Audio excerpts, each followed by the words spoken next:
The rain fell in sheets against the cracked window of my studio apartment, each drop a tiny hammer against the glass.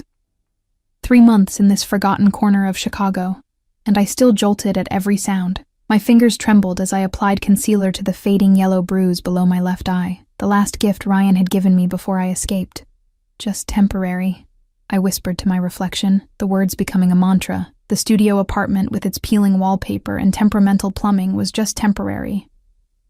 The nightmares that jolted me awake, heart pounding against my ribs like a trapped bird, temporary. The constant looking over my shoulder, temporary. At least that's what I told myself. I tucked a strand of copper hair behind my ear and assessed my appearance. Green eyes dulled by exhaustion, cheekbones too prominent from weeks of forgetting to eat, clothes hanging loose on my once curved frame. The woman in the mirror was a stranger, a ghost of who I used to be before Ryan had systematically dismantled every piece of me. My phone buzzed, and my heart seized before I remembered he couldn't reach me here. I'd changed my number, deleted my social media, even dyed my naturally blonde hair this rusty copper shade. The text was from Mia, my only friend in the city. Got you that job interview. Vertigo. 7 p.m. tonight. Don't be late. Wear something nice. Vertigo. Supposedly one of the most exclusive bars in the city. Mia had mentioned knowing someone who could get me in. The tips alone could help me save enough to move somewhere Ryan would never find me. Somewhere I could start over properly. I pulled out the only dress I'd brought with me when I fled. A simple black number that hugged what curves I had left. Another gift from Ryan, but I couldn't afford to be precious about it. Not when I needed this job so desperately. The rain had eased by the time I stepped onto the street, but the evening air still clung to my skin, humid and oppressive. I clutched my tattered umbrella like a shield as I navigated the unfamiliar neighborhood. Mia had drawn me a map, marking shortcuts through alleys I'd normally avoid. But tonight, I couldn't afford to be late. Vertigo rose before me like something from another world, sleek obsidian glass and chrome. A modern fortress nestled between crumbling brick buildings. A line of beautiful people wrapped around the block, all sharp angles and expensive perfume. I gripped my resume tighter, suddenly aware of my chipped nail polish and the small scuff on my second-hand heels. The bouncer, a mountain of a man with hands the size of dinner plates, blocked my path. Back of the line, he grunted without looking at me. I swallowed hard, my voice emerging smaller than I intended. I'm here for an interview. Mia sent me. Something flickered in his eyes at the mention of Mia's name. He scrutinized me for a moment, then stepped aside with a curt nod toward a discreet side entrance. Through there. Ask for Anton. The side door opened into a dimly lit hallway that smelled of expensive liquor and subtle cologne. The bass from the club pulsed through the walls, vibrating beneath my feet as I made my way deeper into the building. My heart hammered against my ribs, each beat a warning I couldn't quite decipher. A young woman with a sleek black bob and winged eyeliner sharp enough to cut glass appeared at the end of the corridor. You must be Ellie, she said, her eyes sweeping over me with clinical precision. I'm Vivian. Anton's busy. I'll take you to his office.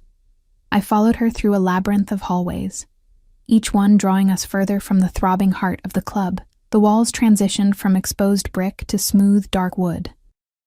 The music faded, replaced by a weighted silence that pressed against my ears. Wait here. Vivian stopped before a polished door and knocked twice before disappearing inside. The hallway stretched empty in both directions, adorned only with tasteful, abstract art pieces that probably cost more than my entire life savings. I shifted my weight from one foot to the other, trying to ignore the mounting pressure in my chest, the voice in my head that whispered I didn't belong here. The door opened, and Vivian emerged. He'll see you now. The office beyond was spacious and dimly lit, dominated by a massive desk of dark wood. Floor-to-ceiling windows revealed the glittering cityscape, raindrops racing down the glass like liquid diamonds, and behind the desk, empty.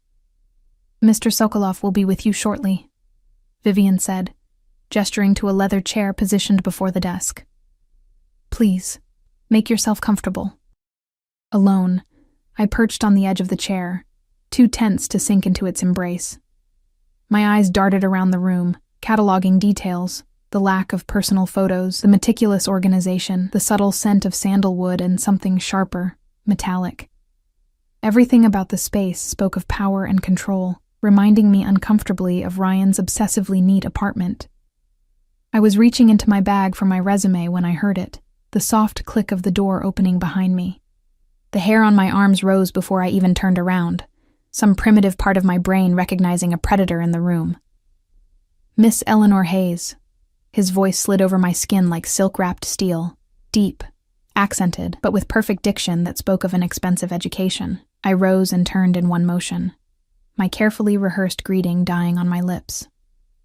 He was younger than I expected, early 30s perhaps, and devastatingly handsome in a way that felt dangerous rather than approachable. Dark hair swept back from a face of sharp angles and shadows. Eyes so intensely blue they seemed to glow in the dim light. His suit was clearly bespoke, molding to broad shoulders and a lean frame with the devotion of a worshipper. But it wasn't his appearance that stole my breath. It was the way he looked at me, like he was seeing through me, past the carefully constructed facade to the fractured pieces beneath. Like he recognized me, though we'd never met. Mr. Sokolov, I managed, extending my hand on autopilot. Thank you for seeing me. He moved toward me with the fluid grace of a predator. No wasted motion. His hand engulfed mine, warm and dry, his grip firm without being crushing. Unlike Ryan, who'd always squeezed too hard, a subtle reminder of his strength. Anton, please. A smile curved his lips, but never reached his eyes. Those remained fixed on mine, assessing. Mia speaks highly of you. I wondered what exactly Mia had told him, what secrets she'd shared in her effort to help me. The thought made my skin crawl. Please sit. He gestured to the chair I'd vacated, circling around to lean against the front of his desk, rather than retreating behind it. The position left him looming over me. A power play so subtle I almost missed it. Tell me why you want to work at Vertigo, Eleanor. He tilted his head slightly, studying me with unnerving intensity. I'd practiced this answer, crafted it carefully to sound enthusiastic without appearing desperate. But under his gaze, the rehearsed words dissolved on my tongue. I need a fresh start, I said instead, honesty spilling out before I could catch it. And I've heard the tips here are good. Something flashed in his eyes. Surprise, perhaps, or amusement. Refreshingly direct. Most people try to impress me with flowery declarations of passion for mixology. I should have said something witty or charming then, something to secure this job I so desperately needed. Instead, I said nothing, trapped in the blue intensity of his gaze like an insect in amber. Anton pushed away from the desk and walked to the windows, hands clasped behind his back as he surveyed his kingdom below. You have no experience in high-end establishments. It wasn't a question, but I answered anyway. No. But I'm a fast learner, and I work hard. I don't doubt it. He turned back to face me, his expression unreadable. There's something haunted about you, Eleanor. You're running from something, or someone. My blood turned to ice. I don't know what you... Please. He held up a hand.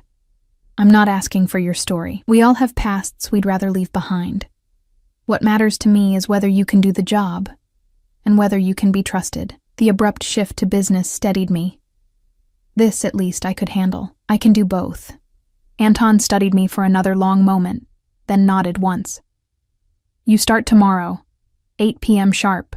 Vivian will show you out and give you the employee handbook. Read it carefully. Just like that, I had the job. No questions about my employment history. No checking of references that would lead back to my old life, to Ryan. Relief crashed over me, nearly buckling my knees. Thank you, I said, rising on unsteady legs. You won't regret it. His smile was razor thin. I rarely regret my decisions, Eleanor. As if summoned by thought alone, Vivian appeared at the door. I turned to follow her, but Anton's voice stopped me. One last thing. His tone made me turn back slowly, dread pooling in my stomach. The bruise beneath your makeup, it's healing nicely.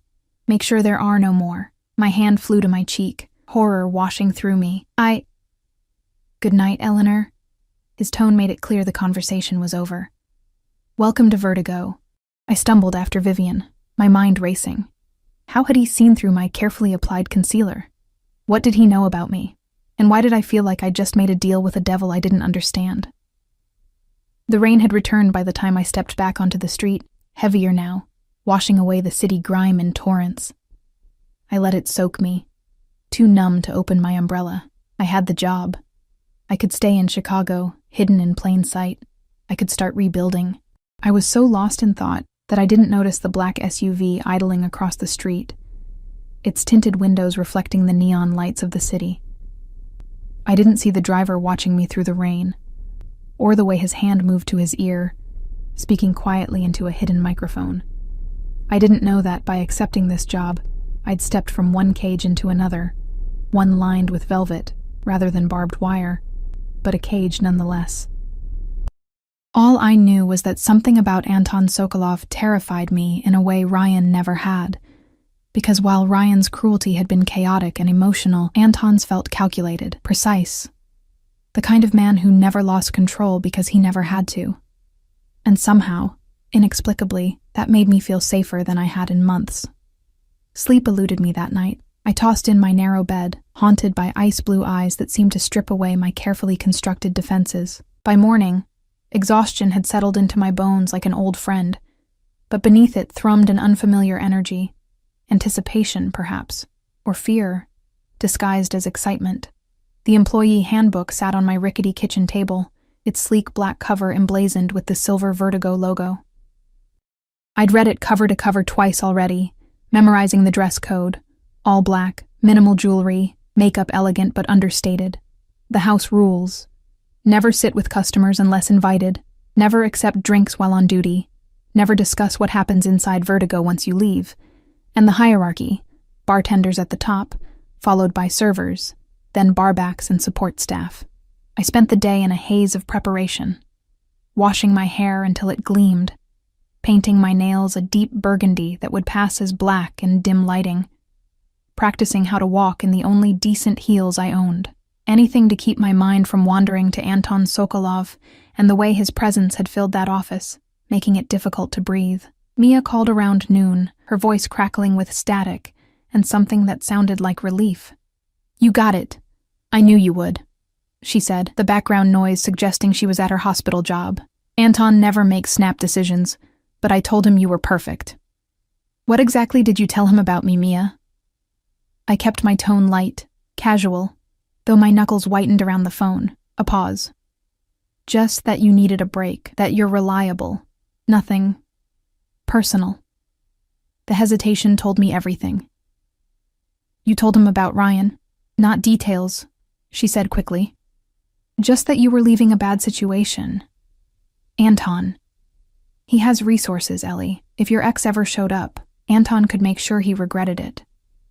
Ice slid down my spine. What kind of bar owner has resources for that sort of thing? Another pause, longer this time. "Anton's family has been in Chicago for generations. They have connections." She lowered her voice. "Listen, just be professional and do your job. Anton's fair to people who are loyal. That's all you need to know." The call ended before I could press further, leaving me with more questions than answers. What had I walked into? What did connections mean in this context? The word carried ominous undertones, conjuring images of smoke-filled rooms and blood-stained concrete. By the time I arrived at Vertigo that evening, 30 minutes early, anxiety making punctuality imperative, my nerves were strung tight as piano wire. The same bouncer from yesterday nodded in recognition, directing me to a different side entrance marked "Staff Only." Inside, the employee area was a stark contrast to the opulent club beyond. Utilitarian lockers lined one wall, a small break room with coffee machine and refrigerator occupied the corner, and a long mirror stretched above a counter cluttered with hair products and makeup. Several women were already there, transforming themselves from ordinary to extraordinary with practiced efficiency. Vivian materialized beside me, clipboard in hand. "Locker 17 is yours. Uniform is in there. You have 15 minutes to change and report to the main bar for training." The uniform was simple, but elegant. A fitted black button-up shirt with the Vertigo logo embroidered in silver thread over the heart, and slim black pants that hugged my curves more flatteringly than I expected. I changed quickly, hyper-aware of the other women watching me with thinly veiled curiosity. A tall blonde with sharp cheekbones and sharper eyes approached as I struggled with the unfamiliar tie that completed the ensemble. "Here." She batted my hands away, her fingers deftly creating a perfect knot. "You're Anton's new project." It wasn't a question, but I answered anyway. "I'm just a new hire, Ellie." Her laugh was musical but held no warmth. "Anton doesn't personally interview bar staff, sweetheart. He has managers for that." She stepped back, assessing me with narrowed eyes. "I'm Natasha, head bartender. You'll be shadowing me tonight." The main bar was a masterpiece of dark wood and gleaming chrome. A horseshoe-shaped island in a sea of plush velvet booths and low tables. The back wall was an illuminated display of spirits, many bottles I didn't recognize, arranged with artistic precision. Natasha moved behind the bar with the confidence of someone in her natural habitat, immediately checking inventory and prep work with a critical eye. "Watch everything I do," she instructed, her tone leaving no room for argument. "Don't touch anything unless I tell you to. Don't speak to customers unless spoken to, and if Anton or any of his associates come in, you let me handle them." "Understood?" I nodded, wondering again what sort of place I'd found myself in. What sort of man inspired such deference in a woman who clearly feared very little? The club filled quickly once doors opened.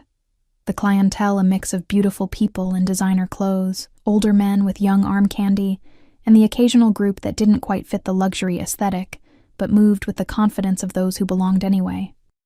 I observed Natasha as instructed, marveling at the speed and precision with which she crafted complex cocktails while maintaining effortless conversation with customers.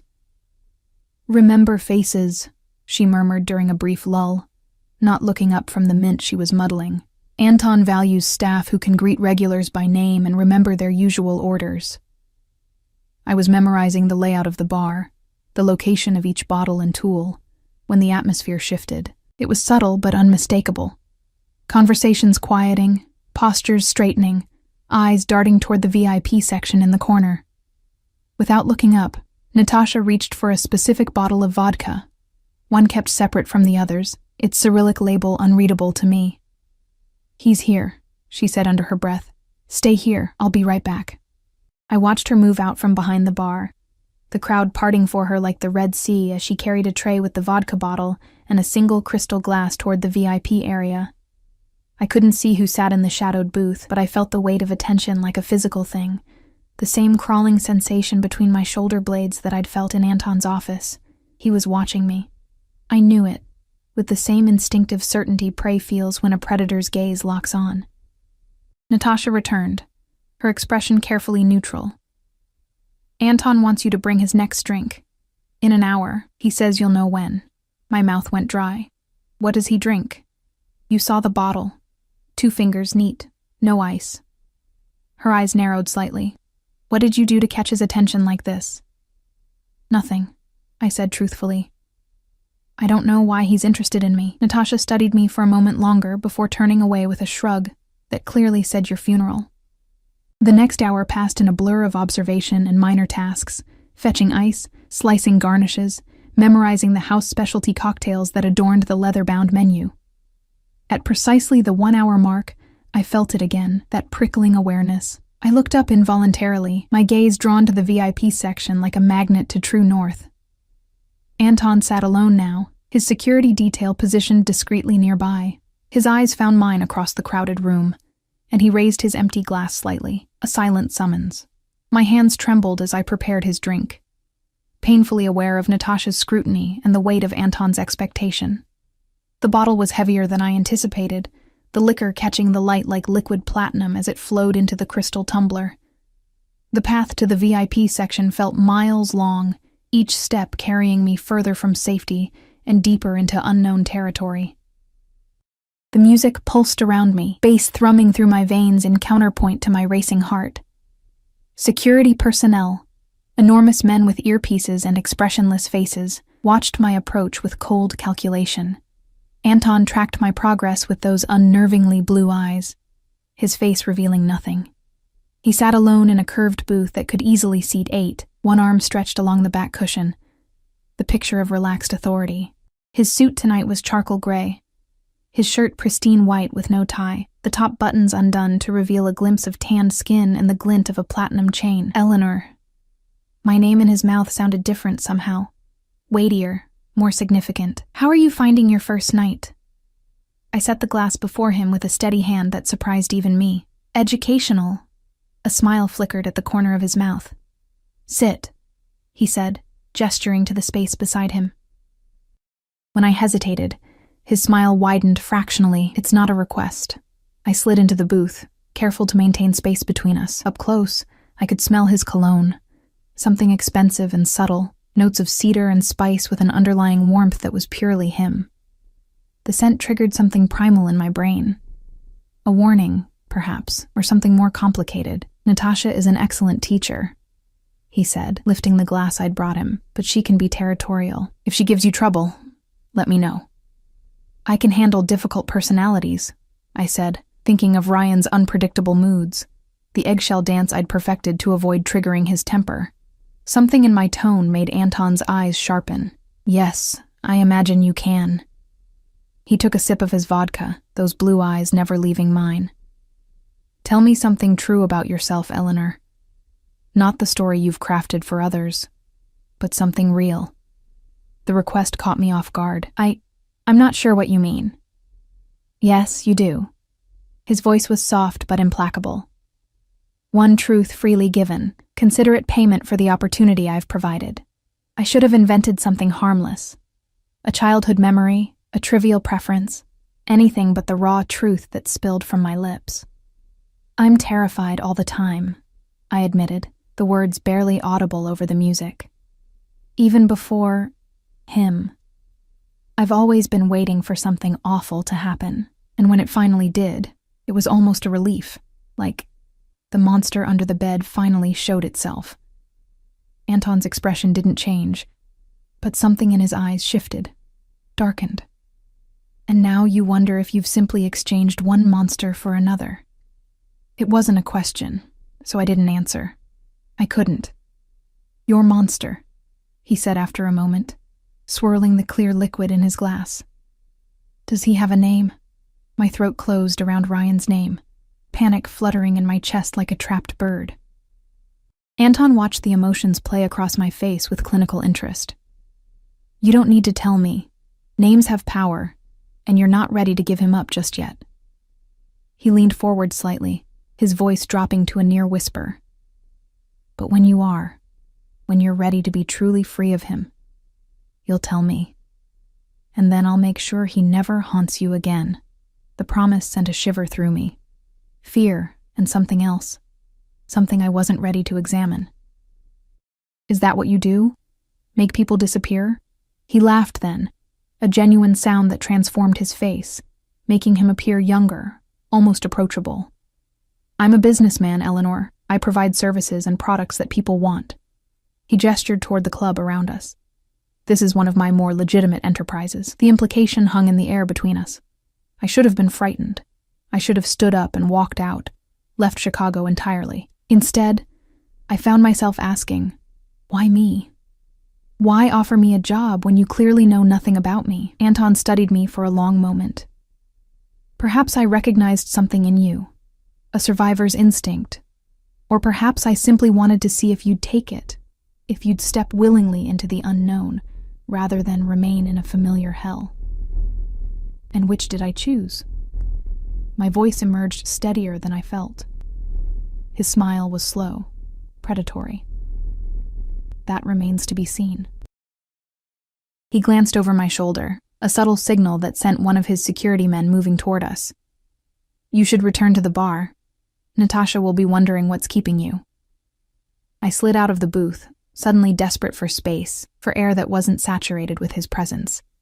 But his voice stopped me before I could escape. One more thing, Eleanor.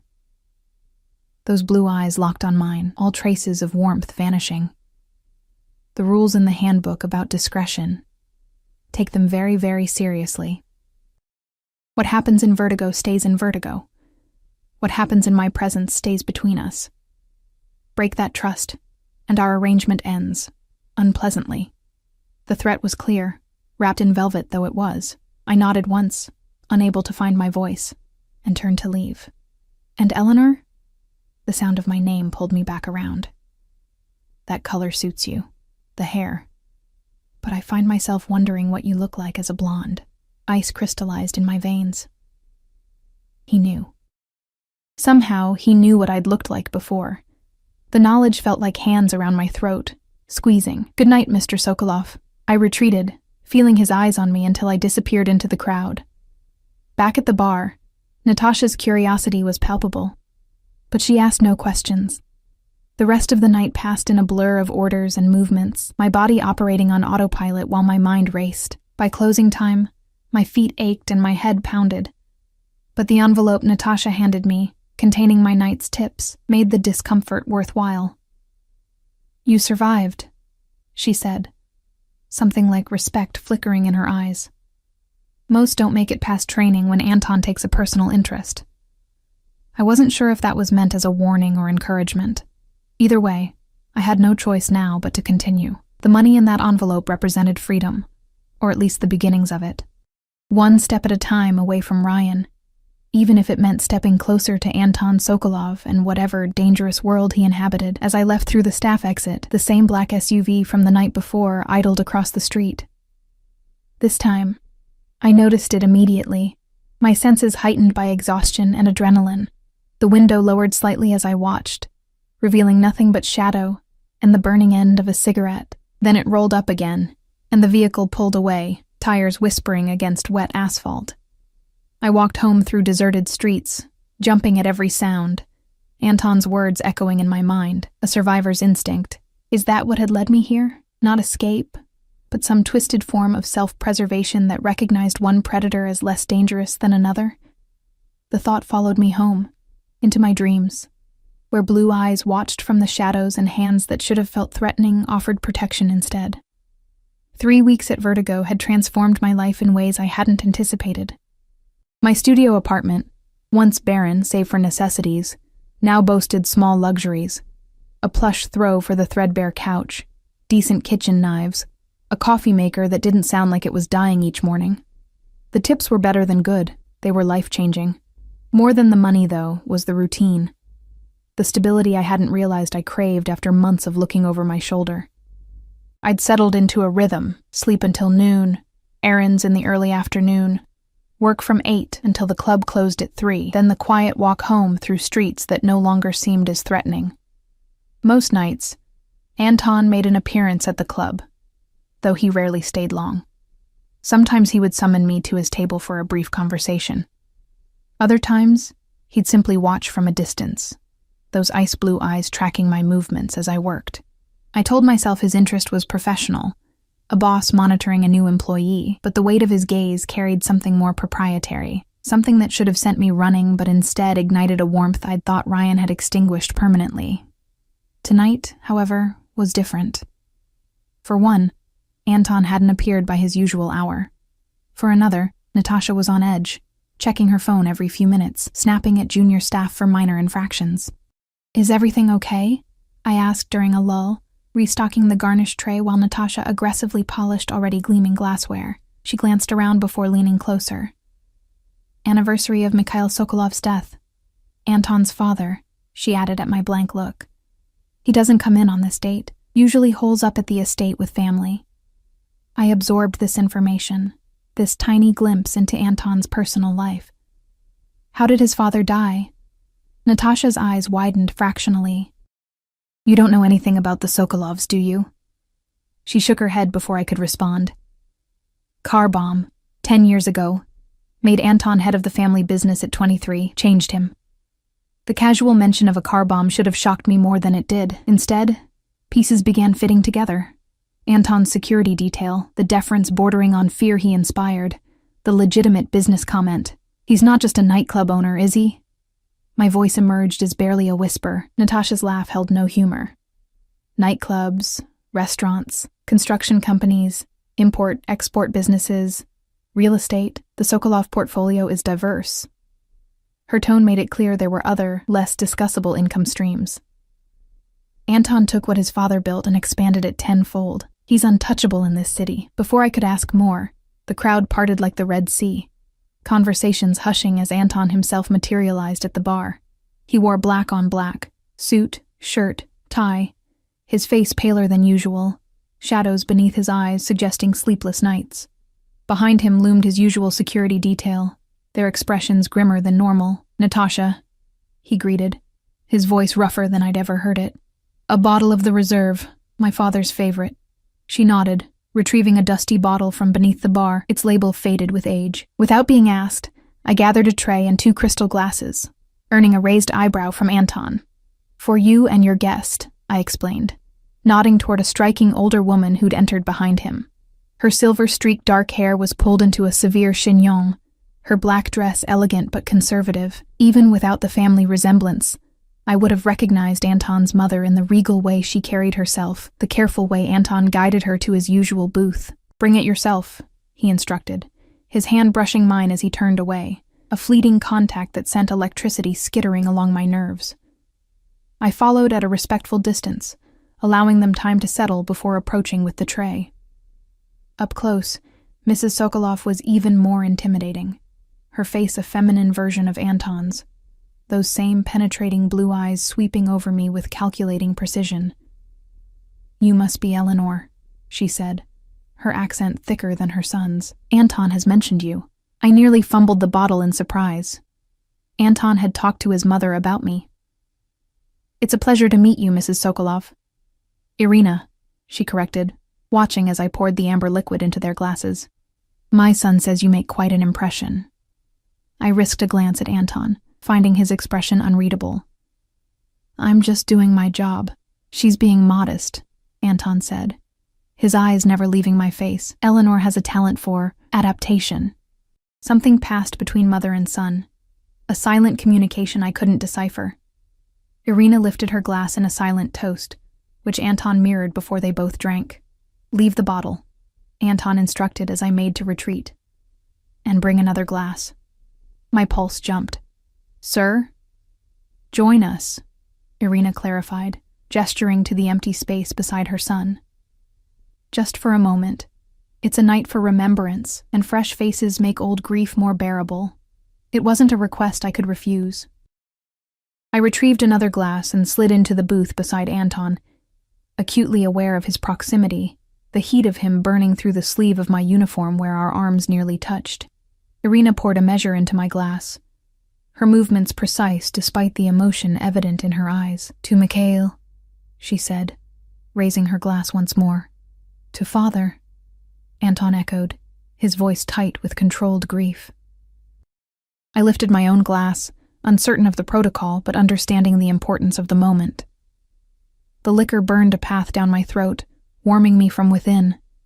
Expensive cognac, I realized, far smoother than anything I'd tasted before. "He would have liked you," Irina said abruptly, her gaze piercing through me. Mikhail had a fondness for those with fire in their eyes, those who had survived something. I swallowed hard, unsure how to respond to such an assessment from a woman who knew nothing about me. Or so I thought. "Eleanor is running from someone," Anton said, swirling the cognac in his glass. "A man who thought he owned her." Betrayal flashed hot in my chest. "I never told you that." "You didn't have to." His eyes met mine, challenging. "I had you investigated the night Mia recommended you." The cognac turned to acid in my stomach. "You had no right." "I had every right," he countered, his voice dropping to a dangerous register. "I need to know who enters my world, what baggage they bring with them." "Anton is protective of what he considers his," Irina interjected, her tone suggesting this was a familiar trait rather than a criticism. "I'm not his," I said, the words emerging sharper than intended. "I'm an employee." A cold smile curved Anton's mouth. "For now." The implications of those 2 words hung in the air between us, charged with meaning I wasn't prepared to examine. I moved to stand, suddenly desperate for space, but Anton's hand closed around my wrist. Not painfully, but with enough pressure to communicate his wish for me to remain. "My son is not always delicate in his approach," Irina said, watching our interaction with shrewd eyes. "But his intentions are usually sound." She finished her drink and set the glass down with finality. "I will retire now. The day has been long enough." She slid gracefully from the booth, placing a hand on Anton's shoulder. "Don't frighten this one away, Anton. She has potential." With that cryptic assessment, she departed, one of Anton's security detail peeling away to escort her out. Anton's hand remained around my wrist, his thumb absently stroking the sensitive skin over my pulse point, in a gesture that felt unconsciously possessive. "You had me investigated." I kept my voice low, anger simmering beneath the surface. "You invaded my privacy." "I protected my interests," he corrected. "And yours, though you don't see it yet." "What exactly do you know about me?" He released my wrist, turning to face me more fully. "I know you're Eleanor Jean Hayes, 27, born in Cedar Rapids, community college dropout, worked as a waitress at 5 different establishments in 3 years. Lived with Ryan Daniels for 18 months in Milwaukee until you disappeared 3 months ago after an ER visit for accidental injuries." His eyes hardened. "I know he's been looking for you, that he's contacted your parents, your old friends, anyone who might know where you went." Each word was a blow, stripping away the illusion of safety I'd carefully constructed. "How? I have resources," Anton said simply. "Eyes and ears in many places. The moment your name crossed my desk, I made it my business to know everything about you." He leaned closer, his voice dropping further. "Including the restraining order you filed and then dropped, the police reports you made and then recanted, the pattern of control and escalation that nearly ended with you in a body bag." Tears burned behind my eyes, but I refused to let them fall. "Why? Why would you care about any of that?" Something flashed in his expression, something raw and personal that disappeared so quickly I might have imagined it. "Let's just say I recognized certain patterns." He refilled our glasses with meticulous precision. "Your Ryan Daniels is a particular type of predator, one I've encountered before." "He's not my Ryan," I said automatically, the possessive making my skin crawl. Anton's mouth quirked slightly. "No, he's not. Not anymore." He lifted his glass. "To new beginnings." The toast felt loaded with double meaning, but I raised my glass anyway, desperate to shift the conversation away from my past. To new beginnings. We drank in silence, the club pulsing around us, a bubble of stillness amid the chaos. When Anton spoke again, his voice had lost its edge, softened perhaps by the cognac and the weight of his own remembrance. "My father was murdered when I was 23, he said, eyes fixed on his glass. "A business rival. It was meant to be me in that car." He looked up, his gaze finding mine. "I've spent a decade ensuring no one ever gets that close to my family again. That no one takes what's mine." The possessive pronoun lingered between us, loaded with significance. I knew I should be frightened by the implications. The casual reference to murder, the hint of violence beneath his controlled exterior. Instead, I found myself leaning closer, drawn to the raw honesty in his voice. "Is that what you think Ryan would do if he found me? Kill me?" Anton's expression darkened. Men like that don't know how to let go. They'd rather destroy what they can't possess. His hand found mine on the table, engulfing it. "But he won't find you. Not here. Not while you're under my protection." "I never asked for your protection," I said, though I made no move to reclaim my hand. "You didn't have to." His thumb traced circles against my palm, the intimate gesture sending shivers up my arm. "It was given the moment you walked into my club. I should have pulled away. I should have thanked him politely and returned to work. I should have done anything but what I did, which was to turn my hand over, allowing our fingers to intertwine." "Why?" I whispered, the question encompassing everything. His interest, his protection, the way he looked at me like I was something precious rather than broken. Anton's free hand rose, fingers hovering near my cheek without quite touching. "Because I've been watching you rebuild yourself piece by piece. Because there's steel beneath the softness. Because—" He cut himself off, withdrawing slightly. "Because everyone deserves a second chance." It wasn't the whole truth, but I sensed it was all I would get tonight. I extricated my hand from his gently, gathering my professional demeanor around me like armor. "I should get back to work." He nodded, the mask of control sliding back into place. "Of course." I slipped from the booth, feeling his eyes on me as I made my way back to the bar.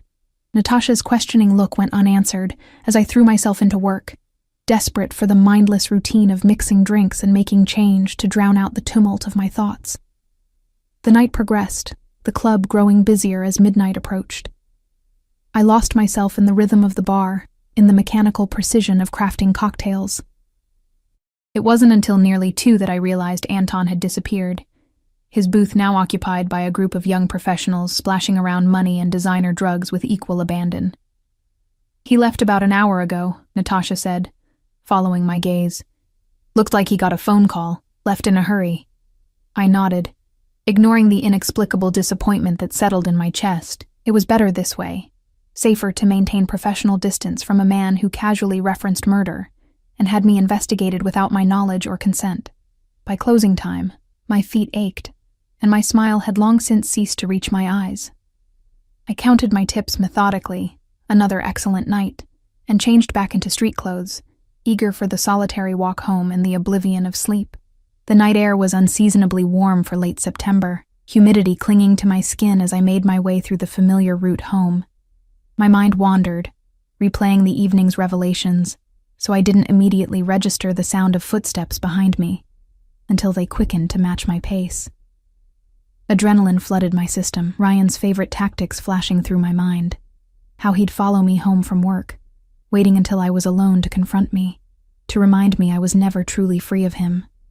I quickened my step, hand diving into my purse for the pepper spray I'd carried since fleeing Milwaukee. "Ellie." The voice, so achingly, terrifyingly familiar, froze me mid-stride. "Don't you dare run from me again." I turned slowly, fingers clenched around the pepper spray canister. And there he was, Ryan Daniels, exactly as I remembered, yet somehow diminished. His once intimidating frame appeared smaller, his handsome face haggard with what might have been grief or rage or both. "How did you find me?" My voice emerged steadier than I felt, adrenaline lending me temporary courage. He stepped closer, moonlight catching on the gold wedding band he still wore, the one that had left countless bruises on my skin when encased in his fist. "You think I wouldn't recognize you with dyed hair? That I wouldn't check every major city within driving distance?" His laugh was bitter. "You've always underestimated me, Ellie. It's why we had problems. We had problems because you're abusive," I said, the words I'd never dared speak aloud during our relationship emerging now, sharp with truth. "Because you hurt me. Repeatedly." Rage flashed across his face, that familiar transformation that had once terrified me into submission. "I loved you. I gave you everything, and you repaid me by running away like a thief in the night. I left with nothing but the clothes on my back," I reminded him, backing away as he advanced. "Everything in that apartment was bought with your money, remember? You reminded me daily. And now look at you, tending bar, serving drinks to rich men. Is that really better than the life I gave you?" He was close enough now that I could smell the whiskey on his breath, see the whites of his bloodshot eyes.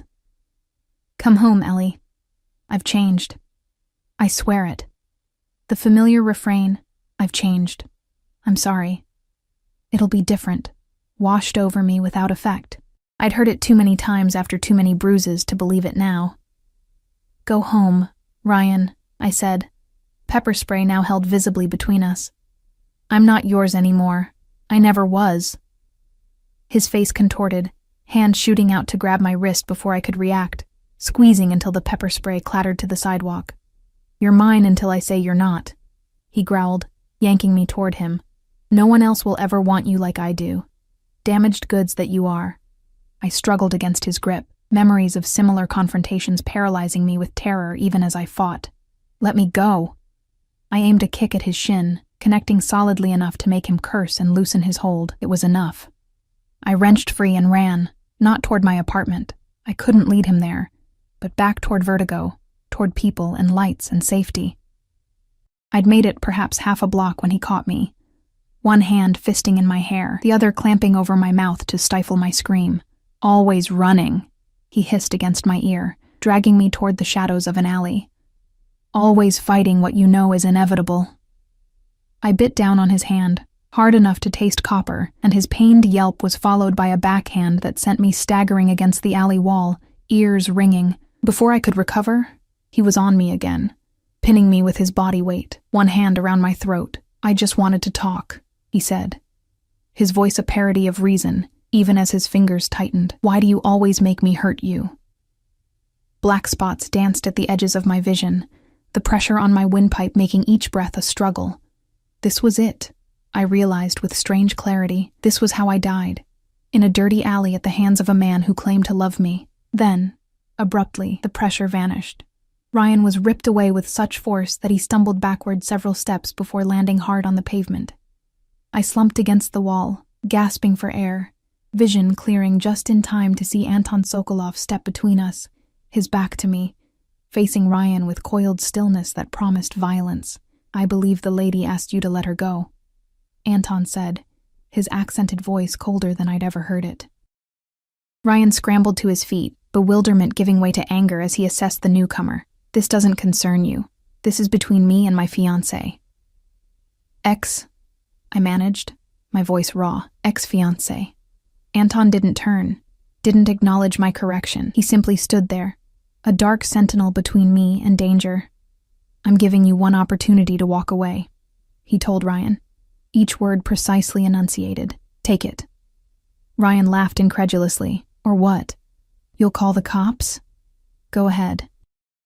"I have a right to speak to her. The police aren't my preferred method of conflict resolution," Anton said, so quietly I barely heard him. He made a subtle gesture with one hand, and suddenly the alley entrance filled with shadows. The same security personnel who followed him at the club, now arranged in a semicircle that effectively blocked any escape route. Ryan's bravado faltered, reality finally penetrating his alcohol-fueled rage.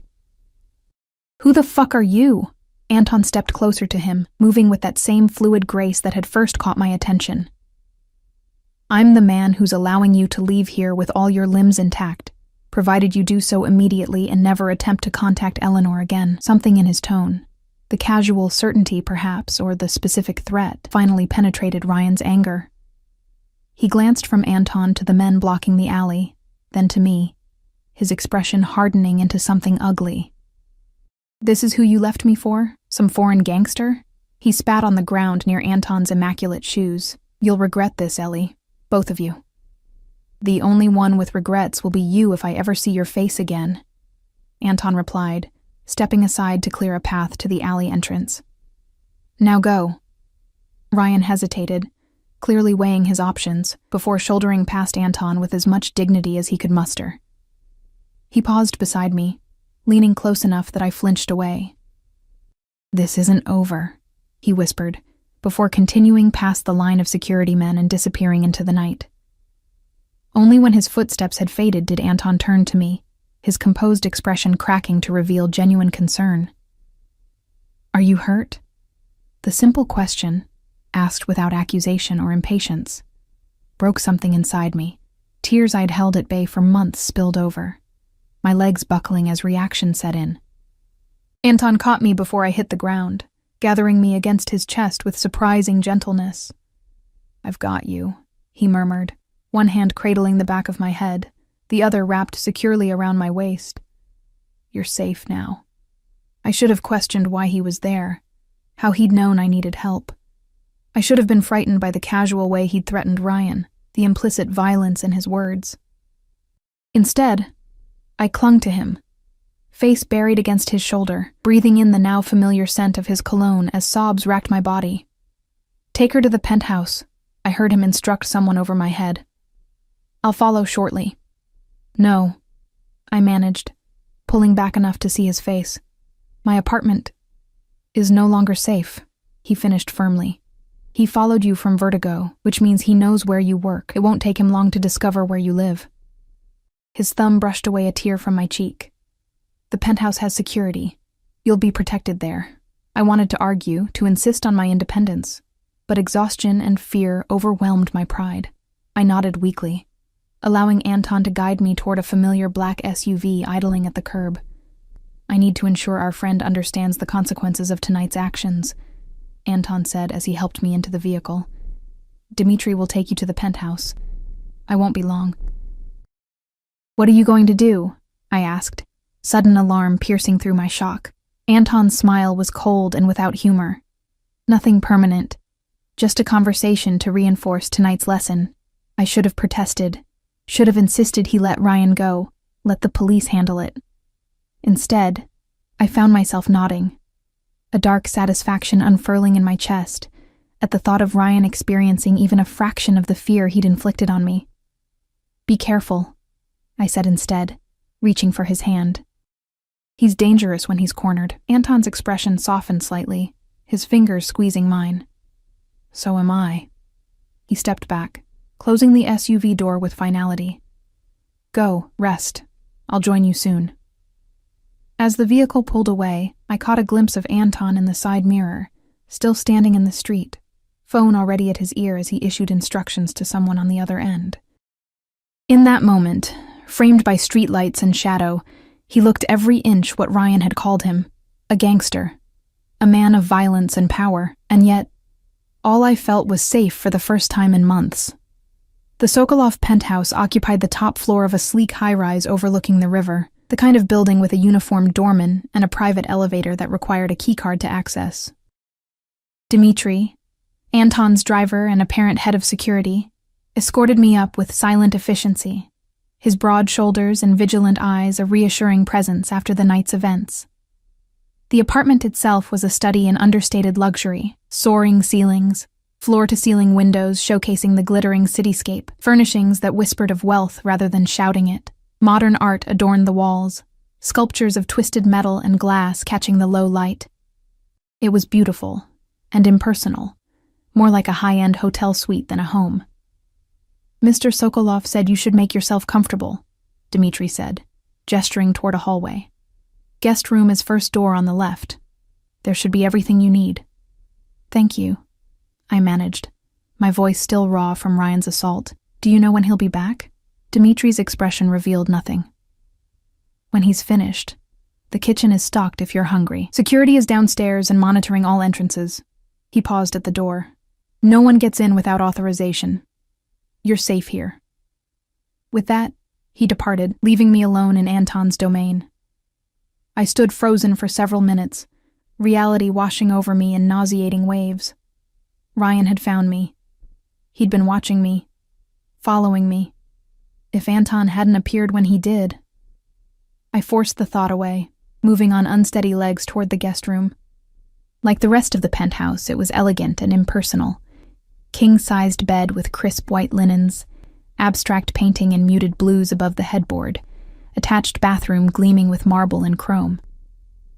A small duffel bag sat on a bench at the foot of the bed, and inside I found toiletries, a silk pajama set, and a soft t-shirt and sweatpants that would obviously swallow my frame. Anton's clothes, I realized with a strange flutter in my chest. I showered mechanically, water as hot as I could stand it, scrubbing my skin until it flushed pink. The bruises were already forming, fingerprints around my throat, a darkening patch on my cheek where Ryan's backhand had connected. I dried off and pulled on the t-shirt, the fabric carrying that same subtle cologne that clung to Anton, the one that had become synonymous with safety in my mind.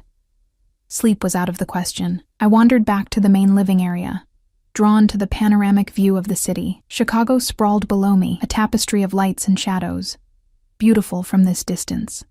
Somewhere down there, Anton was confronting Ryan. The thought should have troubled me more than it did. I wasn't sure how much time had passed when I heard the elevator doors slide open. I turned from the window to find Anton standing in the entryway, his suit jacket removed, shirt sleeves rolled to expose strong forearms. His knuckles were raw, a small cut above one eyebrow trickling blood he hadn't bothered to wipe away. "You're hurt," I said stupidly, moving toward him without conscious thought. His mouth quirked in a humorless smile. "Superficial. Your former fiancé has a surprisingly decent right hook." A chill ran through me at the implication. "What did you do to him?" Anton crossed to a sideboard and poured 2 glasses of amber liquid, his movements precise despite what must have been significant pain in his hands. "Nothing he didn't deserve, nothing permanent." He offered me one of the glasses, and I took it automatically, our fingers brushing in the exchange. "That's not an answer. It's the only one you're getting tonight." His eyes traveled to my throat, darkening at the sight of the bruises forming there. You should have told me he was so violent. I didn't know you, I said simply, taking a sip of what turned out to be excellent whiskey. And it's not exactly first date conversation material. Not a date, just an interview for a job I didn't need, Anton countered, moving to stand beside me at the window. You must have wondered why I hired someone with no high-end bar experience for my most exclusive club. I had wondered, of course, but had been too grateful for the opportunity to question it too deeply. Mia said you were doing her a favor. Mia's husband works for me, Anton said, swirling the whiskey in his glass. When she mentioned a friend in trouble, running from an abusive ex, I saw an opportunity to help someone who needed it. I've made it something of a personal mission over the years. I studied his profile, sharp and aristocratic in the low light. Why? Anton was silent for so long I thought he might not answer. When he finally spoke, his voice was quieter, stripped of its usual commanding tone. My sister, Katya, she was 19 when she met him. Charming, successful businessman. By the time we realized what was happening behind closed doors, she was too afraid to leave, too convinced she deserved it. His knuckles whitened around his glass. She finally gathered the courage to run after he put her in the hospital. He found her 3 days later. The police called it a murder-suicide. Horror washed through me, followed immediately by understanding. That's why you recognized the patterns.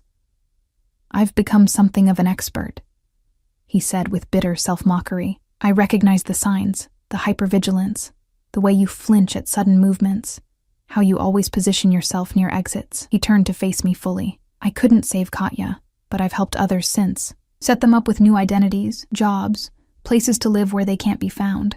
Is that what you're doing with me, adding me to your collection of rescued women?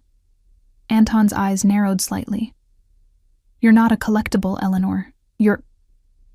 He stopped, seeming to reconsider his words. You remind me of her. Not physically, but in spirit. She had the same quiet strength beneath the fear. The same fire. I don't feel very strong right now, I admitted, one hand rising unconsciously to touch the bruises on my throat.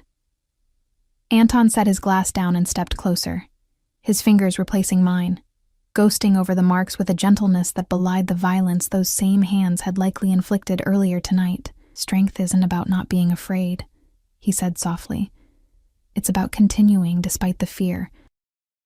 Our eyes met, and something shifted in the air between us, the careful distance we'd maintained dissolving in the wake of shared vulnerability. His hand moved from my throat to my face, thumb brushing my cheek in a tentative caress. I want to kiss you, he said, the words stark with honesty. But I won't.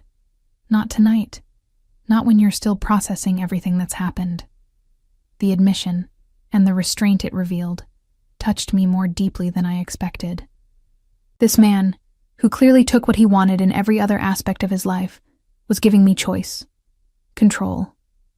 Thank you, I whispered, letting my own hand rise to cover his where it rested against my cheek, for saving me, for bringing me here, for not kissing me.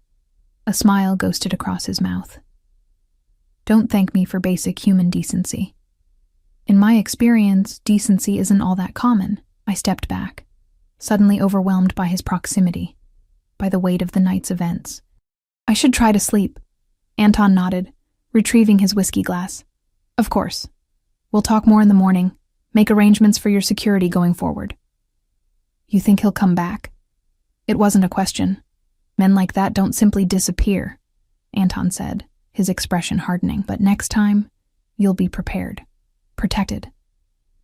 I wanted to argue, to insist I could protect myself, but the memory of Ryan's hand around my throat was too fresh, the terror too real. Instead, I simply nodded. Good night, Anton. Sleep well, Eleanor, he replied softly, watching as I retreated toward the guest room. Despite my certainty that rest would elude me, I fell asleep almost instantly, wrapped in sheets that smelled faintly of lavender and safety, the distant sounds of the city forming a lullaby. I dreamed of blue eyes and gentle hands, of being held rather than restrained, of a voice that promised protection without demanding submission in return. Morning came with disorientation, the unfamiliar softness of the mattress, the quality of light streaming through windows larger than my entire apartment bathroom. For a moment, I couldn't recall how I'd gotten here, why I wasn't in my own bed. Then memory returned in a rush. Ryan's ambush, Anton's intervention, the revelation of his sister's fate. I sat up slowly, wincing at the stiffness in my body, the tender bruises around my throat. The digital clock on the nightstand read 10:37 a.m., hours later than I typically woke. A soft knock at the door jolted me fully awake. "Eleanor? Are you awake?" Anton's voice, controlled and careful. I pulled the sheets higher instinctively, though the oversized t-shirt covered me completely. "Yes. Come in." He entered with a tray balanced in one hand, steam rising from a carafe of what smelled like fresh coffee. He'd changed since last night, dark jeans and a simple black sweater that somehow looked just as elegant as his tailored suits. The cut above his eyebrow had been cleaned, but not bandaged, his knuckles now properly wrapped. "I thought you might be hungry," he said, setting the tray on the bedside table. "I'm not much of a cook, but I can manage coffee and toast." The casual domesticity of the gesture caught me off guard. This was Anton Sokolov, nightclub owner, businessman, and, if I was being honest with myself, almost certainly involved in organized crime, bringing me breakfast in bed like we were... What? What exactly was happening between us? "Thank you," I said, accepting the cup of coffee he offered. "You didn't have to do this," he shrugged, perching on the edge of the bed at a respectful distance. "I wanted to. Besides, we need to talk, and I found discussions go better with caffeine." I sipped the coffee, perfect, strong, and sweet, exactly as I preferred it. Had he noticed how I took it during our conversations at Vertigo, or was it simply a lucky guess? "About last night," he began, his tone shifting to something more businesslike. "I've arranged for your things to be collected from your apartment and brought here. Dmitri and 2 of my men are handling it now." "What?" I nearly choked on my coffee. "I can't stay here. I have an apartment. A lease." "A lease in the name of Eleanor Hayes," Anton interrupted gently. "A name Ryan Daniels knows has been searching for. It's not safe for you there anymore."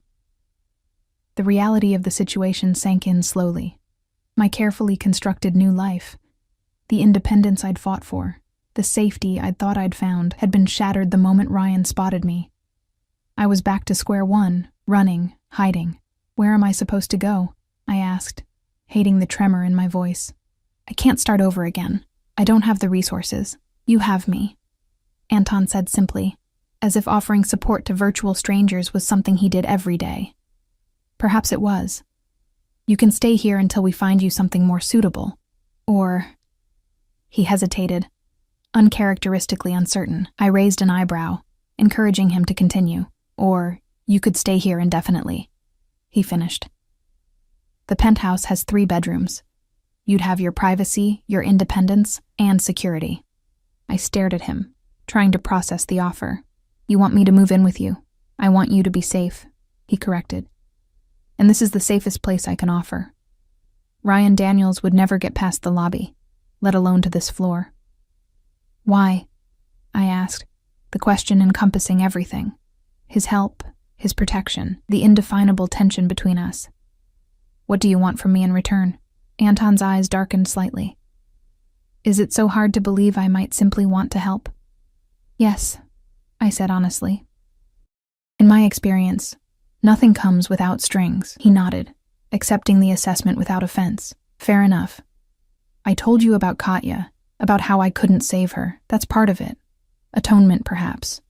But there's more." His gaze held mine, unflinching. "I'm drawn to you, Eleanor, in a way I haven't been drawn to anyone in a very long time. I want to see who you become when you're not looking over your shoulder, when you're not running or hiding. I want..." He paused, choosing his words carefully. "I want the opportunity to know that woman." The admission hung between us, brutally honest and strangely vulnerable, coming from a man who projected such control and power. I should have been wary. This had all the hallmarks of another unhealthy dynamic, another man trying to position himself as savior and protector. And yet, something felt different. Anton had opportunities to exert control over me last night, and hadn't taken them. He'd brought me to safety, and then given me space. He'd been honest about his interest without making demands. "I don't know if I can be what you want," I said finally, setting down my coffee cup with hands that trembled slightly. "I'm still broken. I don't know if I can trust anyone, let alone a man I barely know who clearly lives a life I don't fully understand." "I'm not asking for promises," Anton said, rising from the bed. "Just time. Stay. Heal. Get to know me. Let me get to know you. If at any point you want to leave, I'll help you set up somewhere else, somewhere safe." He moved toward the door, pausing with his hand on the knob. "The choice is yours, Eleanor. It will always be yours." With that, he left, closing the door softly behind him, leaving me with cooling coffee and a decision that felt monumental in its implications. I spent the morning exploring the penthouse while Anton worked in his home office, phone calls in rapid-fire Russian occasionally drifting down the hallway. The place was even larger than I'd realized last night. 3 bedrooms, each with its own bathroom, a chef's kitchen I suspected rarely saw use, a formal dining room, and a study lined with books in multiple languages. The terrace wrapped around 2 sides of the building, offering views that made my heart stop with their beauty. It was late afternoon when Dmitri returned with several boxes and suitcases. My entire life, packed up and transported while I sipped expensive coffee and contemplated my future from a luxury penthouse. The absurdity of the situation wasn't lost on me. "Where would you like these, Miss Hayes?" Dmitri asked, his stoic expression betraying nothing of what he thought about his boss bringing home a bartender with a violent ex. "The guest room is fine," I said, then hesitated. "Actually, has Anton, Mr. Sokolov, said where he wants me to stay? If I stay?" Something like approval flickered in Dmitri's eyes. "He said the choice of rooms was yours, but he had the blue room prepared." He nodded toward the hall leading to the 3rd bedroom, the one I hadn't yet explored. The blue room, as Dmitri called it, was breathtaking. Walls painted a soft azure, furnishings in complementary shades of cream and silver, a private balcony overlooking the river. Unlike the impersonal guest room I'd occupied last night, this space felt designed for comfort, for living rather than just staying. "This was Katya's room," Anton's voice came from behind me. "When she needed somewhere to go, she stayed here." I turned to find him leaning against the doorframe, watching my reaction with guarded eyes. "It's beautiful," I said softly, "but I don't want to disturb her space." "It's been empty for 7 years," he replied, stepping into the room. "She would have liked you, I think. She would want her room used by someone who needed it as she once did." The significance of the gesture wasn't lost on me. He was offering not just a place to stay, but a connection to someone he'd loved and lost, someone whose fate he was trying to prevent me from sharing. "If I stay," I began carefully, "there would need to be boundaries. I won't be kept or controlled." Anton's expression remained neutral, but something like respect flickered in his eyes. "Name your terms." "I keep working at Vertigo," I said, the first condition coming easily. "I pay rent, a fair market rate for a room in this area." "The building is owned by Sokolov Holdings," he countered. "Technically, you'd be renting from my company, not from me personally. Would that be acceptable?" I nodded slowly. "I maintain my own finances, my own schedule. I come and go as I please." "With security," he interjected. "At least until we're certain Ryan is no longer a threat. Non-negotiable." It was reasonable, if unwelcome. "Fine, but they stay outside. They don't follow me into buildings or monitor who I spend time with." Anton considered this for a moment before nodding. "Agreed, with one exception. They accompany you to and from Vertigo until we have a more permanent solution to the Ryan problem." The phrasing sent a chill through me. "What do you mean, permanent solution?" His expression hardened. "I told you, men like that don't simply disappear. He'll try again. Next time, we'll be ready." "I don't want him hurt," I said quickly, surprising myself with the surge of protectiveness for a man who'd nearly killed me less than 24 hours ago. "Whatever happened between us, whatever he did, I don't want blood on my hands." Anton studied me for a long moment, something like wonderment crossing his features. "Still defending him, even now?" "Not defending," I corrected, moving to the window to escape the intensity of his gaze. I don't want to be responsible for violence. There's been enough of that already. I heard him approach, felt his presence behind me, close but not touching, respecting the invisible barrier I'd erected. I promise you this, he said, his voice low and solemn. Whatever happens with Ryan Daniels, it will be his choices that determine his fate, not yours. You bear no responsibility for the consequences of his actions. It wasn't exactly the reassurance I'd been seeking, but I recognized it was the most he would offer.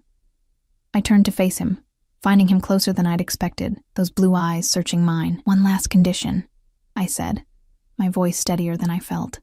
No expectations. No pressure. Whatever this is between us, I gestured vaguely between our bodies, indicating the unnamed tension that had hummed since our first meeting. It develops naturally or not at all. A slow smile spread across his face, genuine and warm, in a way that transformed his features from merely handsome to devastating. I believe in fate, Eleanor. What's meant to happen between us will happen in its own time. He extended his hand formally. Do we have an agreement? I placed my hand in his much larger one, feeling calluses I wouldn't have expected on a man who wore bespoke suits and owned luxury penthouses. Agreement. His fingers closed around mine, warm and solid. Welcome home, then. Home. The word echoed strangely in my chest, hopeful and terrifying in equal measure. I'd thought I'd found home in my tiny apartment, in my independence. Now I was entering into an arrangement that felt precarious in its complexity, with a man whose world operated by rules I didn't understand. And yet, as Anton released my hand and moved away, giving me space to absorb my decision, I felt something I hadn't experienced since before Ryan entered my life. The quiet certainty that I was exactly where I needed to be. Over the next 2 weeks, we settled into a rhythm that felt surprisingly natural. Anton was often gone during the day. Legitimate business meetings, he claimed, though I had my suspicions about some of the less formal gatherings that took place at Vertigo after hours. I continued working at the club, now accompanied by a rotating security detail that maintained a discreet distance, but was always watchful.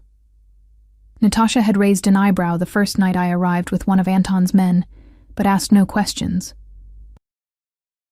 The staff treated me differently now, with a deference that made me uncomfortable until Vivian explained it in her characteristically blunt fashion. You live under his protection now, she said, as we restocked the bar before opening. That makes you untouchable. I'm still just a bartender, I protested. Vivian's laugh was sharp. Honey, you were never just anything from the moment Anton took an interest in you. The sooner you accept that, the easier your life will be. I wasn't sure I wanted to accept it. The implications that I was somehow Anton's, that I belonged to him rather than with him. And yet, I couldn't deny the safety I felt in his presence, the way conversation flowed easily between us over late-night meals when I returned from Vertigo, the comfort of knowing he was just down the hall as I fell asleep in Katya's blue room. Nothing physical had happened between us beyond the occasional brush of hands or lingering glance. True to his word, Anton seemed content to let whatever was developing between us unfold at its own pace. It was a courtesy Ryan had never extended. His pursuit had been relentless from our first meeting, overwhelming in its intensity until I mistook persistence for passion. There had been no sign of Ryan since that night in the alley. Anton assured me his men were keeping tabs on my ex, that he remained in Chicago, but had made no further attempts to approach me. The bruises on my throat had faded to yellow, then disappeared entirely, but the memory of his hands there remained. Phantom pressure that sometimes woke me gasping in the night. On those nights, I would often find Anton in the living room, working at his laptop or reading, as if he somehow sensed my distress. He never mentioned my nightmares, simply offered me tea or stronger spirits, and sat with me in companionable silence until the panic subsided.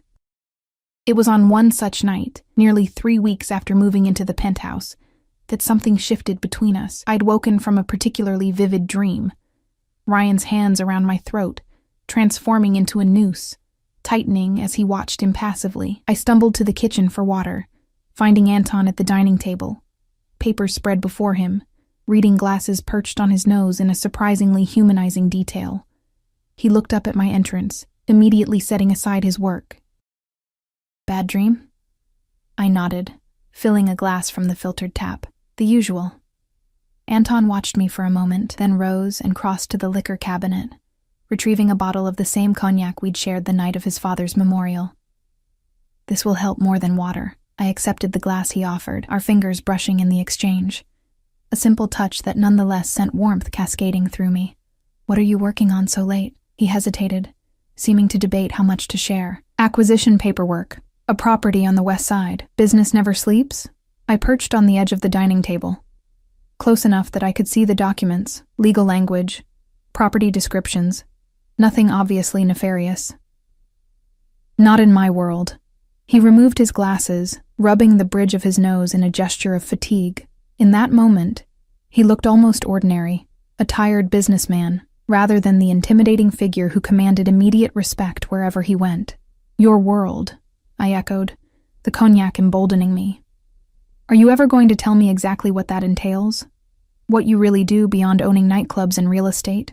Anton studied me for a long moment, his expression unreadable. Would knowing change how you see me? Probably, I admitted. But I'm already living with a man who casually threatens people and has a security team that would make a presidential detail jealous. I think I'm entitled to know who I'm sharing space with. A smile tugged at the corner of his mouth. Fair enough. He moved to stand beside me, close enough that I could feel the heat of him, smell the familiar cologne that had become synonymous with safety in my mind. My father built an empire from nothing when he came to this country. Import, export, construction, entertainment venues, real estate. Some of it strictly legitimate, some less so. Criminal enterprises, I clarified, needing him to say it directly. By American legal standards, yes. He didn't flinch from the characterization.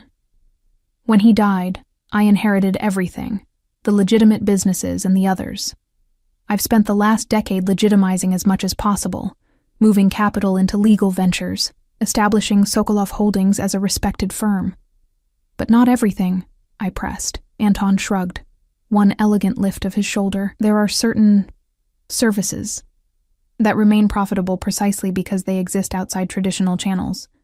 Protection, conflict resolution, asset recovery, intimidation, violence, theft, I translated, watching his face for reaction.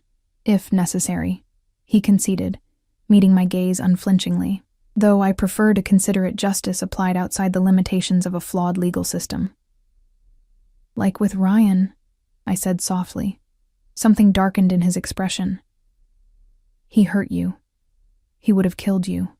The law would have given him a restraining order that he would have ignored, as men like him always do. His hand rose, fingers ghosting over my throat where the bruises had been. In my world, actions have immediate consequences. It's more honest in many ways. I should have been horrified by the casual way he justified violence, by the glimpse into a moral code that operated outside the boundaries of law. Instead, I found myself leaning into his touch, the cognac and late-hour lowering defenses I'd carefully maintained. And what about me? I asked, my voice barely above a whisper. Where do I fit in this world of yours? Anton's hand moved from my throat to cup my cheek, his touch gentle despite the calluses I'd noticed before. You exist outside it, he said, blue eyes darkening as they held mine. You are not a transaction or an asset or a liability to be managed. You're... He paused, seeming to search for the right words. You're the first person in a very long time who makes me want more than power or control. The admission hung between us, vulnerable in its honesty.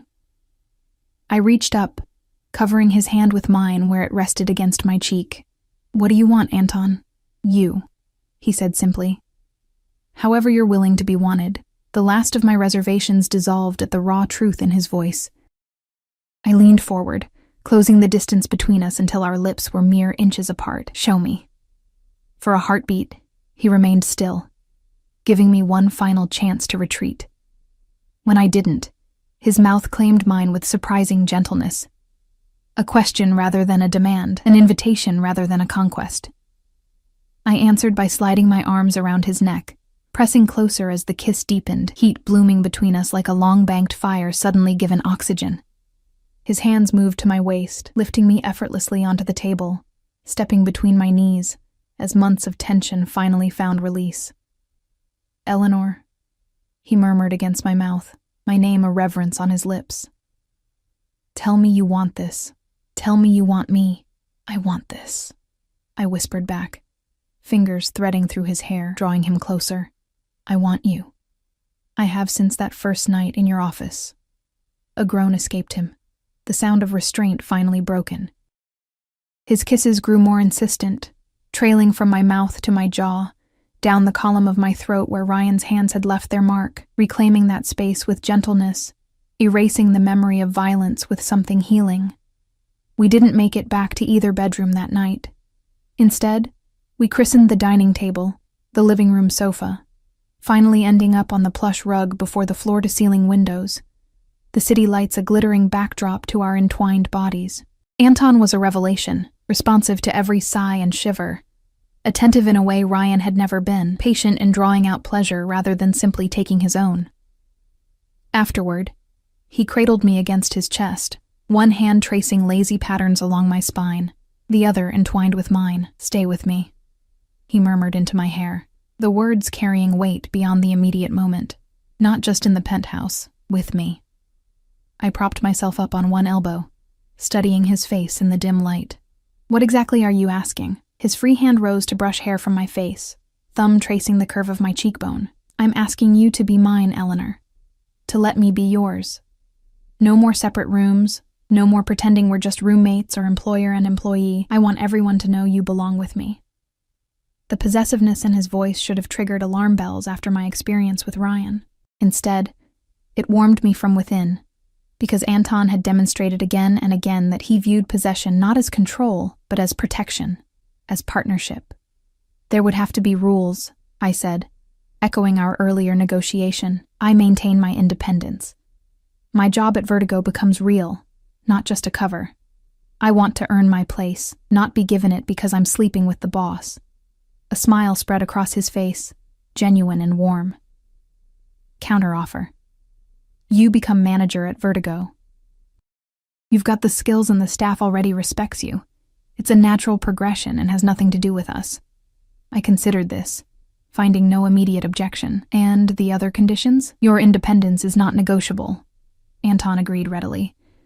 "I have no desire to cage you, Eleanor. I simply want to share my life with you, to build something together." "Something legitimate," I specified, needing clarity. "I won't be involved in the other aspects of your business." His expression sobered. "I would never expose you to that world. Never ask you to compromise your principles." He sat up, bringing me with him, hands framing my face with surprising tenderness. "I am what I am, Eleanor. I can't change my past or erase certain obligations, but my future, that I can shape. With you, if you're willing." The earnestness in his voice, the vulnerability beneath the strength, made my decision easier than I'd expected. "Yes," I said simply. "I'll stay with you. Be with you." The smile that transformed his face was worth any risk, any uncertainty about the complex man I'd chosen. He gathered me close, sealing our agreement with a kiss that promised protection without possession, passion without control. "Mine," he murmured against my lips, "and I am yours." In that moment, looking into eyes the color of a winter sky, I finally understood what had drawn me to Anton Sokolov from our first meeting. Not just the power or the safety he represented, but the recognition of a kindred spirit.